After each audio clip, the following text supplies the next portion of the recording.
Bah tiens! Elle s'est levée sur ses jambes bleutées et engourdies. On fait moins le mariole! Se dirigea-t-elle en gémissant bruyamment jusqu'au garde-manger. Fils! Engouffra-t-elle sa tête. Vas-y, passe-moi rapidement le bocal de cornichons.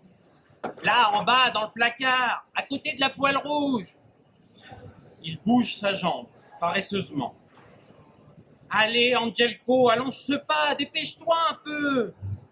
Il a peiné pour trouver le bocal. Il y a versé de l'eau, le lui tendit, retourna dans le divan affaissé. Sa mère, la pute! Oh, la salope!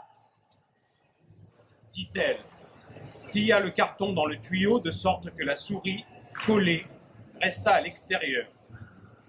Puis, ce tuyau, elle le glissa rapidement dans le bocal. Tiens maintenant, siffla-t-elle et repoussa quelque peu le bocal pour mieux la voir. La souris se débat. Le verre en ses yeux grossit. Puis, fixant les bulles dans le bocal, elle retire le carton avec la souris brillante et gonflée, la balance dans un sac en nylon, le secoue et jette dans la poubelle. Frappa-t-elle à plusieurs reprises sa paume contre sa paume. Quelle crève! Parfois, Angelco voyait ses souris tout autour, aussi bien dans la salle de bain que dans la cuvette et dans le miroir. Mais pour l'instant, ça va. Et cela sans comprimés. Il n'a jamais apprécié les comprimés. Il les jetait dans la cuvette. La mère ne l'a jamais su. Elle a lentement titubé jusqu'au lit, reniflant ses doigts. « Dis !» dit-elle. Allongée dans le lit, elle le regardait, continuant à renifler ses doigts. « Il fait beau, là !» chuchota-t-elle. « Alors sors un peu avant que ce boulot ne commence, avant que la pluie ne tombe.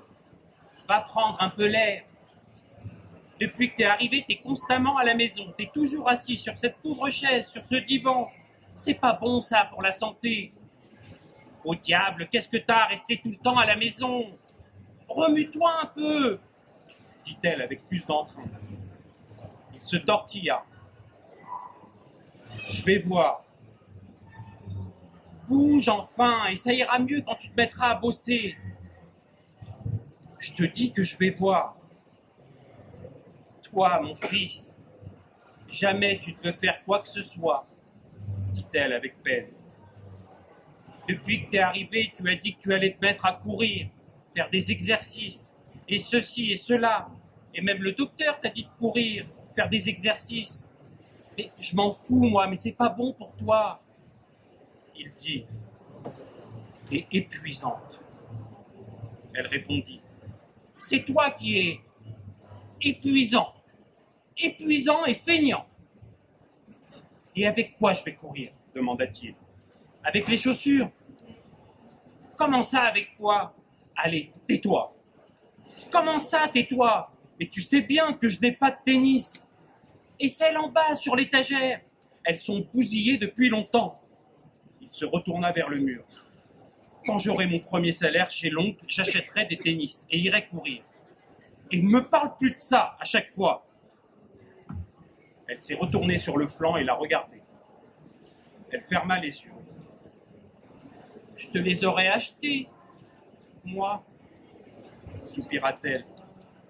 Mais pauvre que je suis, comment, vu que là, je n'ai pas... Et toi, fiston, si tu avais de la volonté, a-t-elle rajouté en réajustant sa tête sur le coussin, tu aurais couru même pieds nus.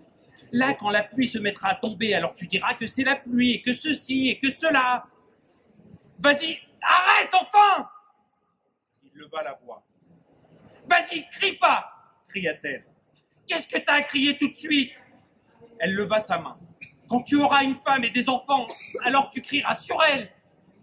Pas ici. Rester allongé à longueur de journée et crier. Et quand t'es à l'extérieur parmi les gens, alors tu te recroquevilles comme un hérisson dans ta caisse. Il se taisait et serrait les doigts de ses pieds. Et qu'il ne te vienne pas à l'idée de dire où tu étais. comme d'habitude, dit-elle, comme si tous sur le globe terrestre devaient savoir que tu étais.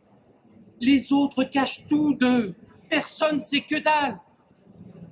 T'étais à l'hôpital, t'avais mal au foie, là c'est bon. Et point, et pas, qu'est-ce que j'en sais, dérouler des cérémonies à chaque fois. Il cria, j'étais chez les fous! Le divan grinça sous lui. Eh ben non. Eh ben si. Tu n'y étais pas. J'y étais. Ça suffit, cria-t-elle. Je ne veux plus l'entendre. De tout son poids, Angelico s'affala de nouveau sur le canapé. Il a retiré les tongs de ses pieds, s'est étalé. Quelques ressorts ramollis lui rentraient du côté droit des côtes. Il s'en foutait. Il reste allongé, fixant le plafond à l'infini. Depuis qu'il est revenu, ce qu'il trouvait de mieux à faire était de fixer pendant des heures ce plafond gras. Elle, au bout de quelques minutes, se mit à ronfler, de temps à autre agitant les jambes. Il a fermé les yeux. Sa tête se figea. Il voulut soudainement l'étrangler. Il avait peur de ses pensées.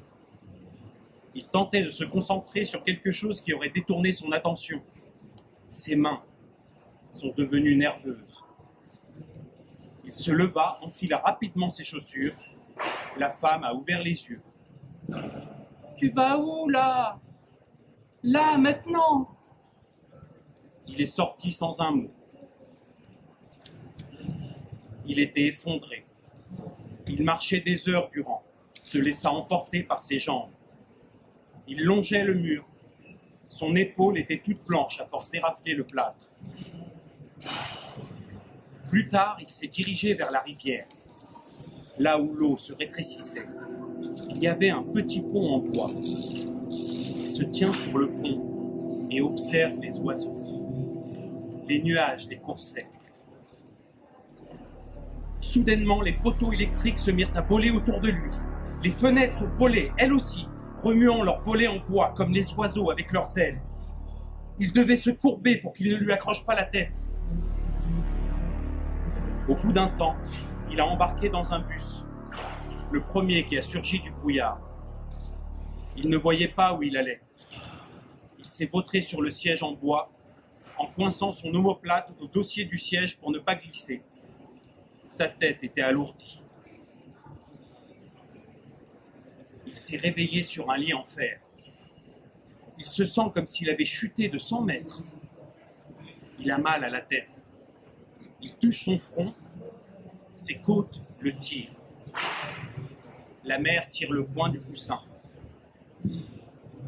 Cette fille affirme qu'ils les ont arrêtés. Il dirigea son regard vers elle. Quelle fille? L'autre que t'as défendue. Elle est là. Il regarda autour de la chambre. Où? Là, derrière la porte. Elle attend. Il a regardé dans la direction que la mère avait indiquée. Ils t'invitent déjeuner chez eux, murmura-t-elle silencieusement. Elle et son frère, pour te remercier. Il a dit peinant. Quoi? Il avait du mal à respirer comme il faut. Il t'invite à un déjeuner, elle et son frère. Quand?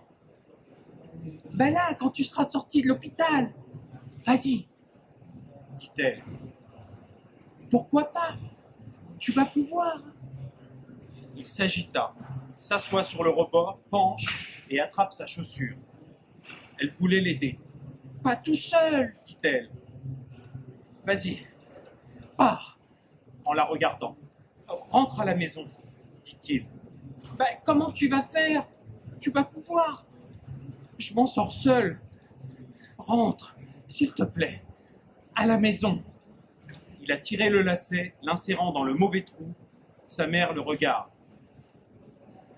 Va! Pars! Lui cria-t-il.